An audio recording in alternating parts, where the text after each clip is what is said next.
সুপ্রিয় দর্শক, আপনারা সবাই কেমন আছেন? আশা করি সবাই ভালো আছেন। পেঁপে আমাদের দেশে প্রচুর পরিমাণে চাষ হয়। এটি এমন একটি ফল বা সবজি, মানুষ কাঁচা তথা সবুজ অবস্থায় সবজি হিসেবে এবং পাকা অবস্থায় ফল হিসেবে খেয়ে থাকে। এর অনেক ভেষজ গুণও রয়েছে। পেঁপের বেশ কিছু জাতের মধ্যে বর্তমানে হাইব্রিড জাতের পেঁপের চাষ এখন সবচেয়ে বেশি হচ্ছে। ভালো লাভ থাকায় পেঁপে চাষে চাষিরা বেশি ঝুঁকছে। আর হাইব্রিড পেঁপে গাছের যে বৈশিষ্ট্যগুলো রয়েছে সেগুলো বিষয়ে যদি আমরা কথা বলি, সেটা হচ্ছে হাইব্রিড গাছগুলির মধ্যে প্রত্যেকটি গাছেই কিন্তু প্রচুর পরিমাণে পেঁপে ধরে। রেড লেডি জাতের পেঁপে গাছ সর্বোচ্চ 10 থেকে 15 ফিট হয় এবং আরও অন্যান্য যে জাতগুলো রয়েছে সবগুলো হাইব্রিড জাতেই সর্বোচ্চ 10 ফিট পর্যন্ত হয়ে থাকে এবং আর এর চেয়ে 5 ফিটও হয়, 4 ফিটও হয়। বিভিন্ন রকম জাতের বিভিন্ন রকম অবস্থা থাকে। গাছের উচ্চতা 60 থেকে 80 সেন্টিমিটার হলেই কিন্তু ফল ধরা শুরু হয়ে যায়। প্রতিটি গাছে আপনার 50 থেকে 120টি পর্যন্ত আপনারা ফল পাবেন। 5 থেকে 6 মাসের মধ্যে ফুল আসে এবং প্রথম ফল পাওয়ার 7 থেকে 9 মাসের মধ্যে আপনারা হারভেস্ট করতে পারবেন। এই জাতের পেঁপেগুলো আসলে খুব একটু বড় সাইজের হয়ে থাকে দেশি পেঁপের চাইতে। আর ফলের যে রং সেটা লাল এবং সবুজ দুই রকমের হয়ে থাকে। এক একটি ফলের ওজন আপনার 1.5 কেজি থেকে 2 কেজি পর্যন্ত হয়ে থাকে।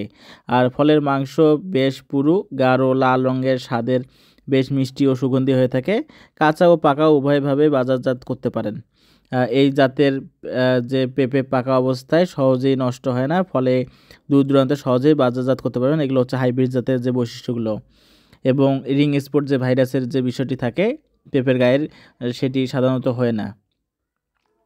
আর যদি বলি এটার আসলে চাষ পদ্ধতি সম্পর্কে একটু যদি কথা বলি, সেক্ষেত্রে বীজ থেকে বংশ বিস্তার করা হয়। বীজের প্যাকেটে যদি আপনারা নিয়ে আসেন, সেটি কেটে 2 ঘন্টা রোদে শুকানোর পরে ঠান্ডা অবস্থায় রেখে ঠান্ডা করে 10 থেকে 12 ঘন্টা পানিতে ভেজানোর পর পলিথিন ব্যাগে চারা তৈরি করে আপনারা এটি রাখতে পারেন, অথবা কোকোপিটের মাধ্যমে চারা উৎপাদন করতে পারেন। কোকোপিট হচ্ছে একটি আধুনিক মাধ্যম, যেটি হচ্ছে আপনার নারকেলের ছোবড়া থেকে তৈরি হয়ে থাকে। তো আপনার এটি আপনার কিন্তু মোটামুটি সেপ্টেম্বর থেকে অক্টোবর মাসে, ডিসেম্বর থেকে পৌষ, আশ্বিন যেমন ধরা যায় যে আশ্বিন মাস যেমন সেপ্টেম্বর থেকে অক্টোবর, এবং পৌষের হচ্ছে ডিসেম্বর থেকে জানুয়ারি মাস পেঁপে বীজ বপনে কিন্তু উত্তম সময়। এবং বপনের 40 থেকে 45 দিন কিংবা 50 দিনের মধ্যে চারা রোপণের উপযোগী হয়ে থাকে। আর 1.5 থেকে 2 মাস বয়সে চারা কিন্তু রোপণ করা সবচেয়ে ভালো। সারি থেকে সারির দূরত্ব সাধারণত 2 মিটার এবং 2 মিটারের দূরত্বের মধ্যে 60 বাই 60 বাই 60 সেন্টিমিটার আকারে গর্ত করে চারা রোপণ করলে 15 দিন পূর্বে কিন্তু গর্তটি করে নিতে হয়। বিভিন্ন রকম মশলা বলতে কি আপনার হচ্ছে সার দিয়ে আপনার প্রসেসিং করার পরে তারপরে সেখানে আপনারা রোপণ করতে পারেন। আর আমরা যদি হাইব্রিড পেঁপে চাষ করতে গিয়ে যদি সারের কথা বলি, সেটা হচ্ছে চারা লাগানোর পর নতুন পাতা আসলে যখন আসবে তখন ইউরিয়া এবং এমওপি সার দিতে হবে 50 গ্রাম করে প্রতি 1 মাস অন্তর অন্তর প্রয়োগ করলেই মোটামুটি হয়ে যাবে।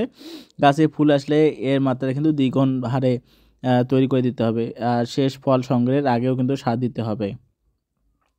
আর উন্নত হাইব্রিড জাতের প্রতিটি পেঁপে গাছ থেকে প্রায় 50 থেকে 120টি পর্যন্ত ফল হয়, আমি সেটা বললাম। আর পেঁপে গাছের যদি পরিচর্যার কথা বলা হয়ে থাকে, তাহলে বাগান সবসময় পরিষ্কার পরিচ্ছন্ন রাখতে হবে। গাছের গোড়া থেকে আগাছা তুলে ফেলে দিতে হবে। গাছের গোড়ার মাটি কোদাল দিয়ে হালকা করে দিতে হবে। গাছে অতিরিক্ত ফল ধরলে সেটি আসলে ছিঁড়ে হালকা করে নিতে হবে, বেশি ওয়েট দেওয়া যাবে না। আর বাকি ফলগুলো বড় হওয়ার সুযোগ তখন পাবে। পেঁপে গাছে বিভিন্ন রকম হরমোন প্রয়োগ করে বেশ সুফল পাওয়া যেতে পারে।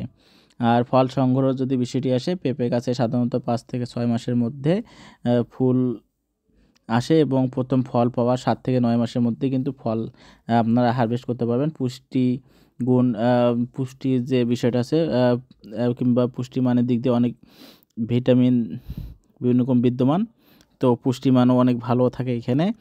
আর আপনারা চাইলে বিভিন্ন রকম বিভিন্ন রকম কোম্পানি থেকে আপনার হচ্ছে চারা তারা রেডিমেড বিক্রি করে, আপনারা চাইলে সেই রেডিমেড চারাও কিনে আপনারা বাগান করতে পারেন। কিন্তু আপনারা যাই করেন না কেন, পেঁপে চাষাবাদ করলে কৃষক ভাইয়েরা আপনারা সবসময় লাভবানের মুখ দেখবেন। কারণ পেঁপে চাষ এমন একটি জিনিস যেটি চাষাবাদ করলে ভালোভাবে যদি কেউ চাষাবাদ করতে পারে, কেউ কোনো লসের মুখ দেখে না।